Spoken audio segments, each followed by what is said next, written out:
Assalomu alaykum hurmatli foydalanuvchi. Bugun biz siz bilan AILeaders.uz saytidan ro'yxatdan o'tish tartibini ko'rib chiqamiz.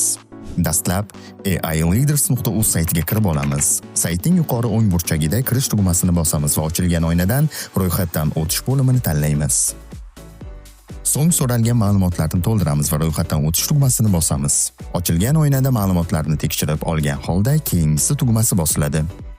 Keyingi sahifada so'ralgan ma'lumotlar, elektron pochta manzili, telefon raqam hamda foydalanuvchi sahifasiga kirish imkonini berish uchun maxsus parol kiritish lozim bo'ladi. Ma'lumotlar kiritilgandan so'ng keyingisi tugmasi bosiladi va tizim elektron pochtangizga faollashtirish havolasini yuboradi. Elektron pochtangizga kirgan holda sizga yuborilgan havola ustiga bosasiz va foydalanuvchi sahifangiz faollashtirilganligi haqida saytning o'zida xabar beriladi.